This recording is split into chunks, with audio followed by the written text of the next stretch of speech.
Memasuki acara yang kedua, kajian oleh Ustadz Abdullah Yusuf, khusus motivasi kepada Ibu Umiati dan kepada seluruh jamaah, agar lebih baik keimanan, ketakwaan kita kepada Allah Tuhan yang Maha Kuasa. Kepada Ustadz Abdullah Yusuf, waktu kami berikan. Bismillahirrahmanirrahim. Assalamualaikum warahmatullahi wabarakatuh.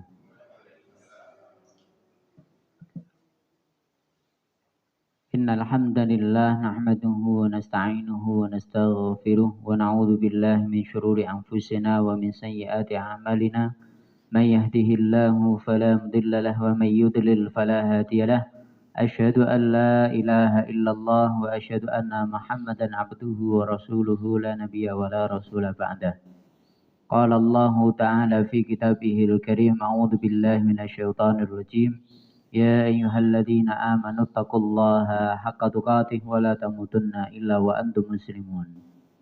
Allahumma arhamna bil Qur'an, amma ba'du. Hadirin jamaah majelis ta'lim yang dirahmati oleh Allah Subhanahu wa taala, marilah dalam kesempatan ini kita tingkatkan iman dan takwa kita kepada Allah Subhanahu wa taala. Salawat serta salam kita aturkan kepada Nabi kita Muhammad sallallahu alaihi wa alihi wa sahbihi wasallam. Hadirin yang dirahmati oleh Allah, untuk kajian kali ini akan dibahas tentang haji sebelum pemberangkatan jamaah kita di tanggal 9 Juni ini insyaallah. Sebelum itu, berkaitan dengan ibadah itu ada 3 macam. Macam pertama adalah ibadah yang dilakukan menggunakan tenaga. Yang kedua, ibadah dengan harta.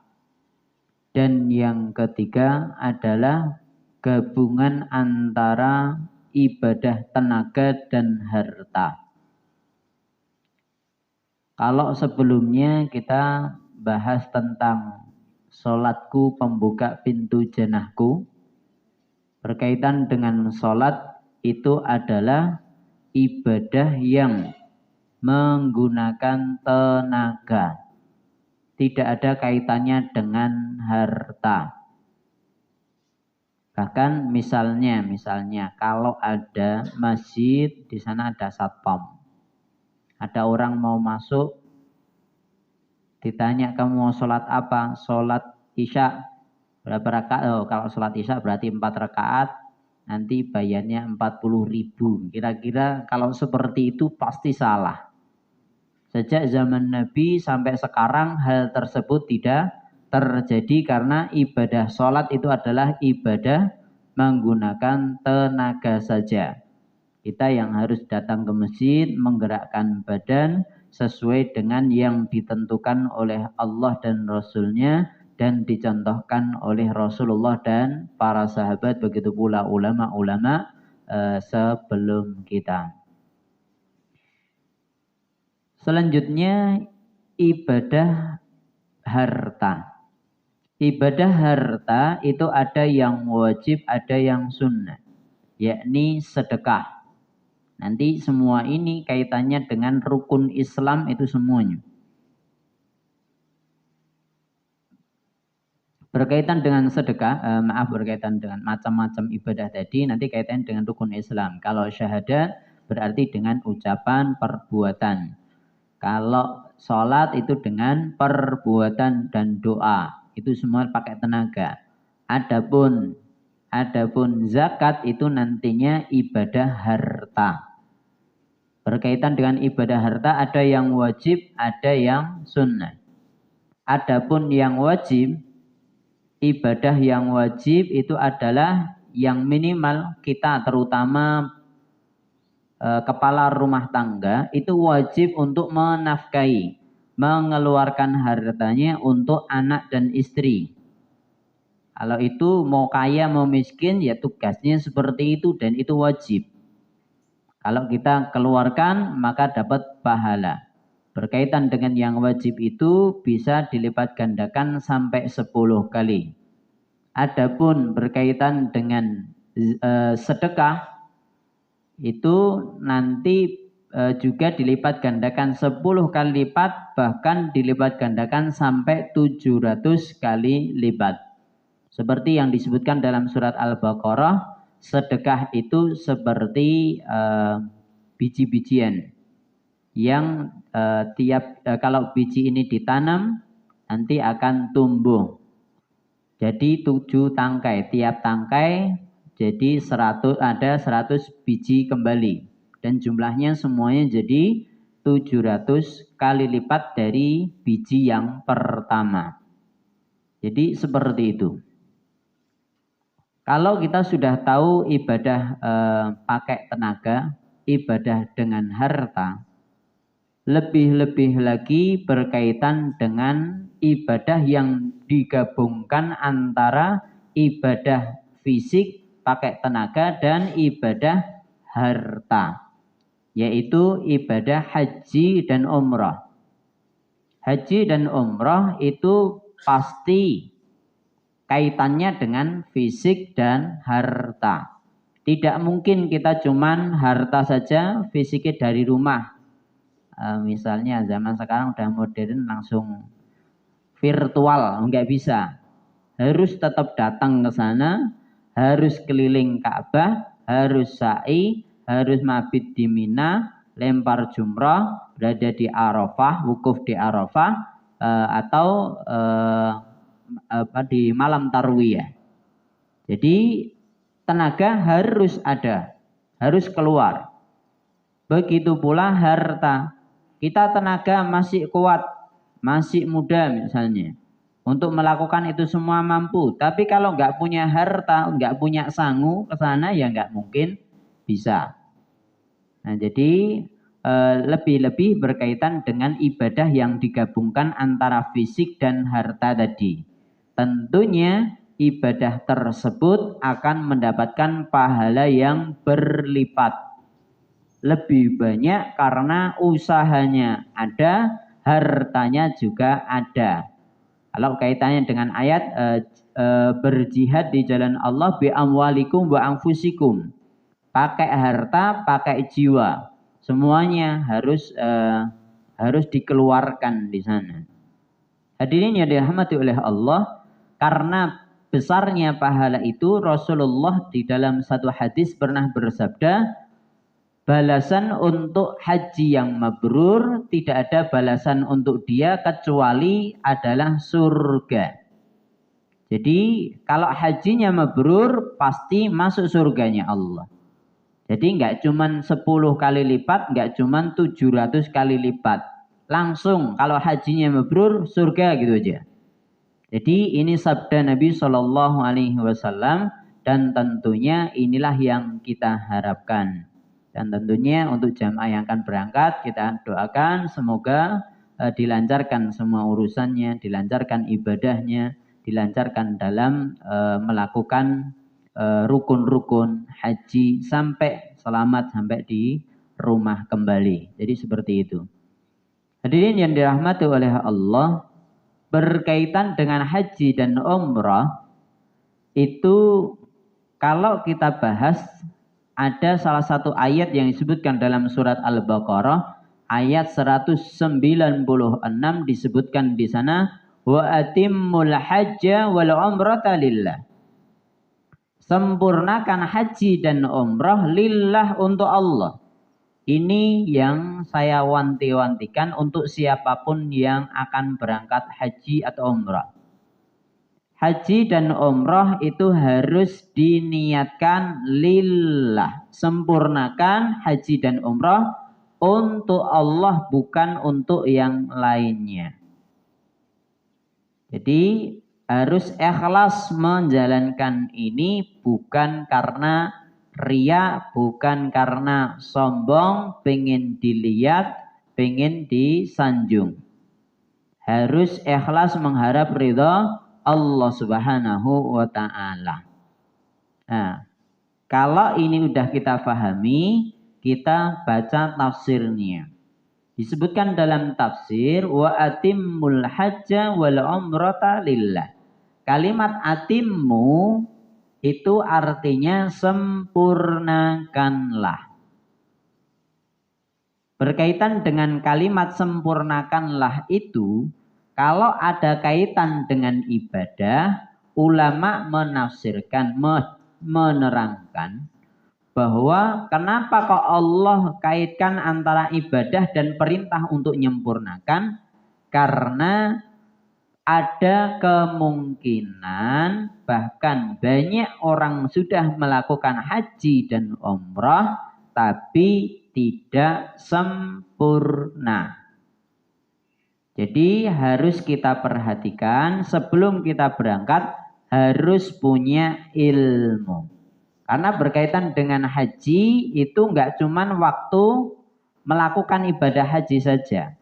Kalau di Indonesia itu ada manasik haji. Kalau di Indonesia mungkin belum terbayang. Nanti baru sampai ke sana baru melihat secara langsung dan penuhnya orang yang melakukan ibadah haji. Kalau manasik wong ya gur kuitok wong piro. Tempatnya luas. Nah, jadi seperti itu. Tapi kalau di sana kita memang benar-benar melakukan ibadah haji yang sebenarnya.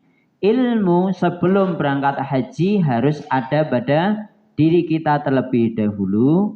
Yang kedua, ketika haji kita juga sungguh-sungguh. Yang ketiga, kita setelah haji juga harus jaga amalan sehingga amalan haji itu terbilang hajinya mabrur. Ciri-ciri haji mabrur itu adalah bila mana setelah dia melakukan ibadah haji, dia akan tambah dekat dengan Allah, tambah menjauhi maksiat. Jadi dia tambah solih, tambah solihah. Cirinya seperti itu. Karena ulama menyampaikan ciri-ciri ibadah diterima oleh Allah Subhanahu wa Ta'ala itu adalah dia akan dimudahkan untuk melakukan ibadah-ibadah selanjutnya. Jadi seperti itu. Selanjutnya berkaitan dengan kalimat wa atimmu dan sempurnakanlah. Sempurnakan itu kalau di dalam Al-Quran itu ada dua istilah. Istilah yang pertama itu adalah akmala yukmilu, menyempurnakan. Kalau di dalam ayat haji dan umroh tadi menggunakan atamma yutimmu, menyempurnakan juga. Untuk lebih memudahkan boleh dibuka surat Al-Maidah, ayatnya sering disampaikan oleh khatib. Al-yawma akmaltu lakum dinakum wa atmamtu alaikum ni'mati wa raditu lakumul islam madina. Di dalam ayat ini Allah Subhanahu wa Ta'ala ngumpulkan kata akmala yukmilu dan atamma yutimmu yang artinya sama-sama menyempurnakan. Tapi di sini ada perbedaannya yang harus kita perhatikan. Berkaitan dengan menyempurnakan agama, yakni Islam, yakni syariat Islam, itu menyempurnakan yang tidak butuh ditambah, tidak bisa dikurangi. Al-yauma di hari ini, akmaltu lakum, aku sempurnakan buat kalian dinakum, agama kalian. Berarti agama Islam ketika ayat itu turun sudah sempurna. Beda dengan potongan ayat selanjutnya wa atmamtu alaikum nikmati, dan aku sempurnakan nikmatku kepada kalian. Kalau nikmat itu bisa sempurna, tentunya itu juga kalau memang dibutuhkan itu bisa nambah, bisa diusahakan lebih. Jadi kembali kepada al-yauma akmaltu lakum dinakum. Contohnya berkaitan dengan agama itu sudah sempurna. Berarti misalnya sholat subuh 2 rakaat.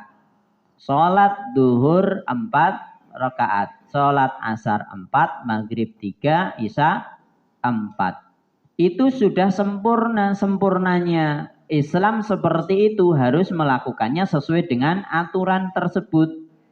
Misalnya ada yang bilang saya ini pendosa misalnya. Besok saya sholat subuh. Biasanya aku nggak pernah sholat subuh karena saya pendosa. Saya pengen tobat. Saya pengen sholat subuh 2 kali lipat, jadi 4 rakaat. Nah misalnya, itu tetap salah karena tidak sesuai dengan aturan Allah. Karena agama Islam berkaitan dengan sholat ini sudah ditentukan sholat subuhnya 2 rakaat. Atau misalnya nanti syahadat. Syahadat itu persaksian bahwa tiada Tuhan selain Allah dan persaksian ada Muhammad itu adalah utusan Allah. Dengan mengucapkan asyhadu alla ilaha illallah wa asyhadu anna Muhammadan Rasulullah, Muhammadan abduhu wa rasuluh. Itu syahadatain yang sudah sempurna. Dan syahadat yang seperti ini tidak bisa ditambah. Karena ada sebagian orang yang ngakunya muslim, syahadatnya ditambah wa asyhadu anna fulan bin fulan dan seterusnya. Jadi sampai seperti itu. Kenapa kok ada seperti itu? Bahkan ini saya dapatkan di ketika melakukan tawaf. Tawaf di Ka'bah, ada orang ngakunya muslim, dia mengucapkan syahadatnya ada tambahan.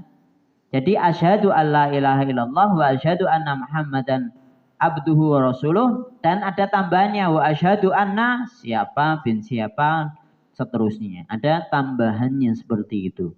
Ini adalah tambahan yang tidak diperkenankan dalam Islam karena Islam sudah sempurna.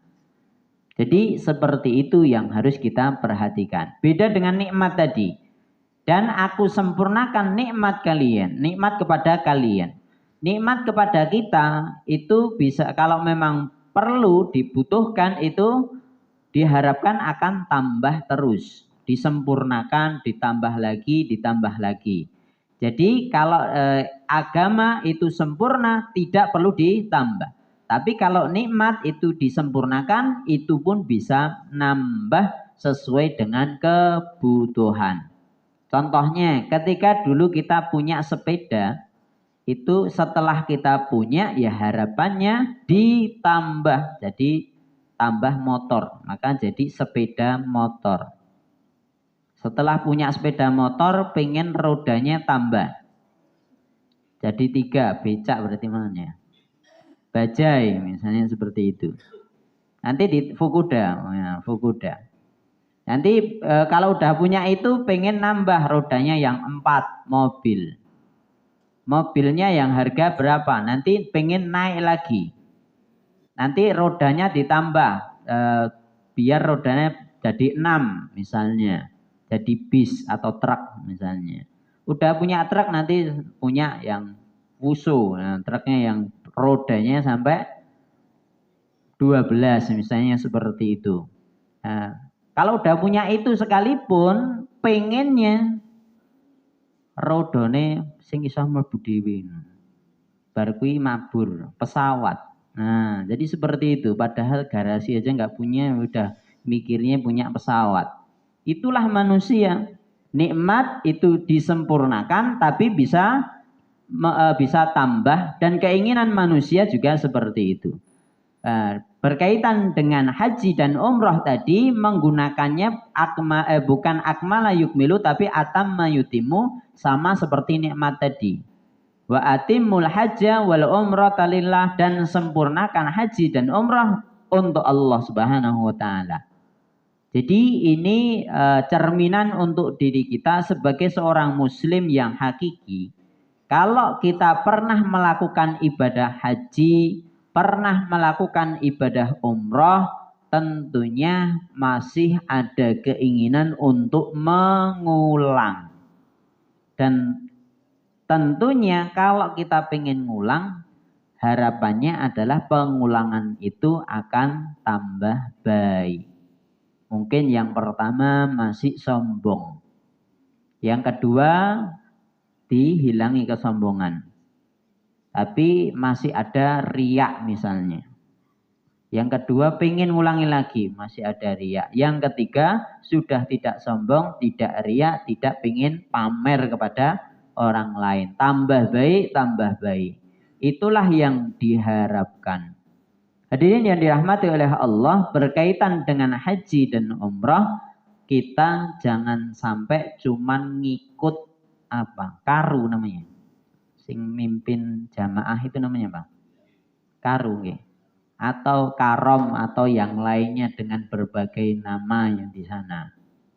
Kalaupun ada, alhamdulillah, tapi kita harus bekali diri kita dengan ilmu. Kenapa kok seperti itu? Terkadang karunya tadi atau karomnya tadi itu cuman golek gampang etok. Karena ngurusi banyak, ya wis tak jalankan yang kita jalankan yang wajib saja. Padahal dari haji itu ada rukun haji, ada sunnah haji. Haji dan umrah itu kan ada tawaf kudum itu sunnah. Terus nanti tarwiyah itu sunnah. Yang sunnah-sunnah seperti itu kalau memang orang nggak tahu, cuman ngikut aja lah wis tekan kono. Bangun ngikuti gitu aja. Nah, begitu pula ketika tawaf itu nggak boleh batal wudhunya misalnya. Kalau nggak tahu lah piye. Padahal itu keliling harus 7 kali. Nek kepintut di tengah jalan bagaimana? Nah, misalnya seperti itu. Kalau nggak punya ilmu, lah wis penting mlaku ngono tok. Jadi sementing aku udah menjalankan gitu aja. Padahal seharusnya sebelum kita melakukan haji itu harus ada ilmunya terlebih dahulu. Al-ilmu qablal qauli wal amali. Ilmu itu harus dimiliki terlebih dahulu sebelum mengucapkan dan melakukan. Semua ibadah itu harus seperti itu. Sebelum kita ngomong seperti ini harus ada ilmu. Sebelum kita menjalankan apapun itu ibadahnya harus juga punya ilmu. Karena banyak orang yang melakukan kesalahan-kesalahan ketika melakukan ibadah haji itu. Atau kesalahan yang lain misalnya. Dam untuk penyembelihan dam. Kenapa kok nyembelih dam itu biasanya karena orang Indonesia itu umroh dulu terus dia tahallul. Dia pakainya haji tamattu. Karena dia tamattu maka dia harus pakai dam nyembelih. Ya, nyembelih itu jangan sampai disembelih sebelum Idul Adha, sebelum tanggal 10. Jadi harus disembelih di tanggal 10 itu. Jadi ini yang harus diperhatikan karena ada sebagian jamaah Indonesia yang mereka itu ya mikir waktu ini masih lama kan 40 hari itu. Waktu sebelum hajinya masih lama tak boleh sik digomangan bareng sik. Nah, kalau seperti itu ya nggak diterima dam itu tadi. Itu bukan dam namanya. Padahal itu tetap harus disembelih.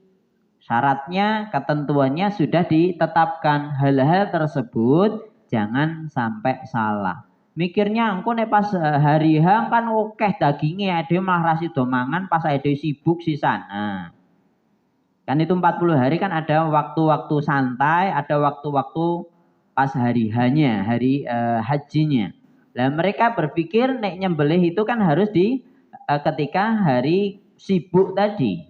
Nah, banyak bisa jadi di antara jamaah muslim Indonesia yang menyembelih damnya sebelum itu. Ini hal yang salah. Jadi hal-hal seperti ini jangan sampai terjadi. Kita harus punya ilmu.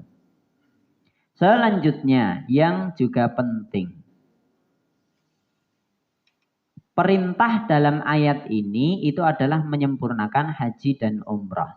Untuk Allah lillahi ta'ala. Kalau sholat tidak diterima, bar kuwi baleni nu gampang. Sehari kan minimal 5 kali. Misalnya subuh mau wudune nggak sempurna, kok duhur diperbaiki, dan sholat insya Allah diterima. Sedekah sekarang misalnya riak, nah besok nggak riak, nah, tinggal ngulang gitu aja. Ya rugi, kalau nggak diterima memang rugi. Tapi kalau melakukan ibadah haji atau umroh, itu kan tadi udah saya sampaikan, itu ibadah yang kaitannya dengan fisik dan harta dan waktu. Nah, kalau ini kita lakukan kok tidak sempurna, naudzubillah min syarri dzalik, ya kita rugine pol. Wis tiwas ngelakoni, tiwas ngentokke duit, tiwas ngeleng-ngelengke, ternyata tidak sesuai yang dikehendaki oleh Allah, itu susah. Dan nanti tidak dapat surga, naudzubillah min syarri dzalik, enggak dapat pahala dari Allah. Makanya Allah Subhanahu wa taala dalam ayat tadi memerintahkan untuk menyempurnakan haji dan umrah lillahi ta'ala. Inilah yang harus kita perhatikan. Selanjutnya yang sering terjadi kesalahan, orang Indonesia itu ketika melakukan ibadah haji, itu sholatnya justru tidak di Masjidil Haram atau Masjid Nabawi. Ini juga kekurangan kesalahan yang sering dilakukan oleh jamaah Indonesia. Entah takut hilang, entah karena alasan jauh, alasan yang sering terjadi karena udah tua. Nah, ini juga termasuk kesalahan yang sering terjadi di Indonesia yang daftar haji kuwi nek wis tua biasanya. Makanya kalau yang sampai sana itu pun juga tua-tua. Bahkan saya ngelus dodo kalau di sana. Dapetin orang Indonesia kok ya wis tua-tua, hilang ya Allah. Jadi fisiknya udah nggak kuat, hartanya mungkin sudah kuat, tapi fisiknya sudah tidak kuat, pandangan tidak kuat, sehingga untuk kembali ke hotel juga bingung, susah. Nah, ini tentunya harus kita perhatikan sebagai seorang muslim. Jangan sampai nanti di sana terjadi hal-hal yang tidak diinginkan. Nah, salah satu hal yang yang dinasihatkan oleh almarhum bapak saya sebelum saya melakukan umroh, sebelum saya melakukan haji, itu bapak saya wanti-wanti. Kalau di Masjidil Haram, Masjid Nabawi, ketika haji atau umroh, jangan berburuk sangka. Harus selalu baik sangka pada Allah Subhanahu wa taala. Husnudzon. Contohnya banyak, tanya aja sama orang-orang yang pernah haji atau umroh, kalau dia buruk sangka sama Allah itu akan terjadi. Makanya harus selalu baik sangka sama Allah dalam segala hal. Misalnya, contohnya, kita minta ampun di sana. Minta ampunnya itu ya harapannya diterima. Wis ngono wae rasa dipikir dosaku saking akeh engko terima apa ora ya. Nah, setengah-setengah seperti ini. Jangan terjadi. Atau buruk sangka yang lain. Wah, engko nek ilang piye ya? Oke koyo ngene mulih iso ora. Kalau mikir seperti itu hilang bener. Ini sering terjadi seperti itu karena ada prasangka-prasangka yang buruk. Karena Allah Subhanahu wa taala pernah Rasulullah SAW bersabda bahwa Allah itu bersama prasangka hambanya. Kalau hambanya prasangka baik pada Allah, akan kebaikan itu akan menimpa dia. Kalau dia berburuk sangka pada Allah, keburukan itu pun juga akan menimpa dia. Jadi sering terjadi seperti itu. Bahkan dulu pernah saya awal umrah di sana di bulan Ramadan full. Jadi wis ngalang-alai haji. Ini umrah di bulan Ramadan, kalau dari Indonesia bayarnya mesti berlipat-lipat itu. Pasti lebih mahal. Waktu itu saya umrah di bulan Ramadan full. Saya waktu itu merasa bahwa diri saya itu bisa bahasa Arab. Nah, Karena saya memang bisa bahasa Arab. Dan saya waktu itu masih muda. Dan saya merasa orang mungkin hilang. Ternyata Allah balik itu. Aku sing iso bahasa Arab, aku sing masih muda, aku sing merasa tidak mungkin hilang. Biidznillah hilang. Lah semua baju sama. Laki-laki pakaiannya pakaian ihram semua. Dan penuhnya seperti itu. Jadi nggak boleh kita sombong di sana. Nggak boleh kita prasangka apapun itu. Jadi seperti itu. Hal yang seperti ini yang harus diperhatikan. Contoh-contoh seperti ini jangan disepelekan. Karena itu sering terjadi. Ketika hilang, saya ingat lagi nasihat bapak saya yang lain. Dan itu nasihat sama seperti yang disampaikan oleh Rasulullah Sallallahu Alaihi Wasallam. Ma'u zamzam, air zamzam itu adalah 5 syuribalahu sesuai dengan untuk apa dia diminum. Waktu itu saya ingat hadis itu karena saya sebelumnya dapat nasihat dari bapak saya, langsung ketika hilang saya minum. Cari air zam-zam, saya berdoa ya Allah beri aku kekuatan sampai saya bisa bertemu dengan saudara saya, teman saya lagi. Alhamdulillah, bi'idznillah bisa ketemu dengan izin Allah, bantuan dari Allah Subhanahu wa taala. Hal-hal yang seperti ini harus diperhatikan. Bahkan saya dulu juga pernah melakukan haji, melakukan umroh, duitnya mepet. Arep tuku panganan ya ora cukup. Jadi kebutuhannya masih banyak. Misalnya seperti itu. Saya minum air zam-zam, doa saya apa? Ya Allah saya kenyang. Kenyang. Ya Allah saya hilang dahaga, hilang. Meskipun sepanas itu, meskipun terjadi cuaca yang berbeda di sana. Hal-hal yang seperti ini harus kita perhatikan dan jangan sampai mikir panganan kono ora enak. Kalau mikirnya seperti itu, semua makanan sana nggak akan enak. Mikir semua makanan enak saya makan, sehat. Selesai. Ada pemikiran yang seperti ini, insya Allah itu akan terjadi.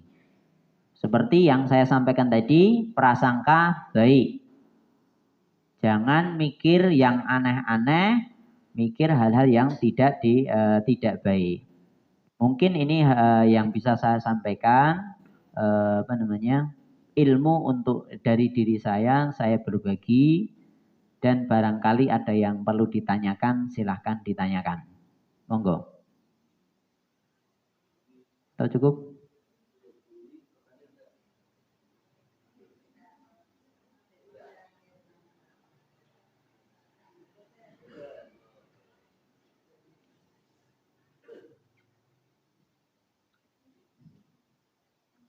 Sudah cukup? Terakhir. Haji bagi yang mampu. Salah satu ulama Indonesia mengatakan seperti ini. Haji itu wajib. Punya rumah wajib enggak?